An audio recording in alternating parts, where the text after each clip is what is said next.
NASCAR's playoffs are underway. 10 races that will decide which of the 16 contenders will win the 2017 Cup Series title. Truex Jr. is going to win the first race of the playoffs. Congratulations, Racing at NASCAR to me is a childhood dream. It's something I've worked for since I was 11 years old. To get to this level, to be successful, it's just a dream come true. The favourite and regular season champion is Martin Truex Jr., who, in his 4th season with Furniture Row Racing, has been a dominant force all year long. This year, I think for us, just the consistency that we've shown. You know, we've had speed. I feel like in 2015, when we put this team together, we started making headway. I feel like it's just been a steady progression, and this year, I think we've done all the little things right and been able to be successful. So hopefully we can continue it throughout the playoffs. It's going to be tough, we know that. I think we're up for the challenge and definitely excited for the opportunity. This is Truex's 12th year in NASCAR's top tier, and though he made the Final Four 2 years ago, 2017 has been his strongest campaign yet. 17 top 10 finishes in the 26 regular season races and 4 victories. I think wins are all special. You get asked a lot which one meant the most. It's so hard to pick. We all know how hard they are to get, and so each time you get in victory lane, you feel like it was special no matter where it was. You know, certainly home tracks or places you've been going a long time. You know, Watkins Glen stuck out, but they're all so hard, and we're thankful for each one of them. Martin Truex Jr. will win at the Glen, and he's running out of fuel, but he makes it. The 37-year-old is enjoying his time at Furniture Row Racing. Unlike most NASCAR teams, they are based out west in Denver, Colorado, away from the hub of Charlotte, North Carolina. It doesn't seem to have slowed them down. Here comes the 78, the battle as they come to the line. What a run for Martin Truex Jr. He gets the win in stage 1. I think being in Denver for us is a great thing. We're from Denver, we're out there by ourselves.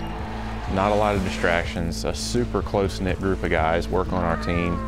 But we also have the connection with TRD and through Toyota to JGR and technology sharing and teams sharing some information to try to better the overall program. I feel like we've got the best of both worlds. Right now, I think a lot of people are looking at how we're doing it and trying to kind of model that. The technical link with engine builders Toyota Racing Development and fellow Toyota team Joe Gibbs Racing has been a perfect formula for the 78. As proved by his victory in the playoffs opener, Truex is determined to keep doing the same things and not to overthink the postseason. I think if everything changes for you, then you're not ready for it. I feel like for us, we just continue to be ourselves when the playoffs start. That's the only way to continue what you've done. I don't think we're in a position where we need to change a lot because we're performing well at the right time. I feel like we haven't peaked yet, which is always a good thing, and just try to continue the momentum for us. Truex has a great chance of going all the way to the final race at Homestead, Miami, his favourite postseason track. But amongst the other contenders are some big guns in dangerous form. Everybody at this level is really good. When it comes to Homestead, you got to look at Larson. He's been so good there the last couple of years. Kyle Busch won there in 15 and won the championship. Jimmy won last year. He's got 7 championships. Those 3 kind of stick out to me as guys you'd want to beat to win your first championship. But it doesn't matter who gets there. It's going to be so difficult. It's such a tough place. Just hopefully we'll make it there, and I look forward to the challenge. The championship race in November is still a long way off, but having made the Final Four in 2015, Truex might now have the experience to convert his childhood dream into reality. I've thought about it a little bit, but I can't imagine how it would feel. I think for sure it'd be a speechless moment, at least right away, and just disbelief and pride and just so many emotions. I can't even imagine what it would feel like.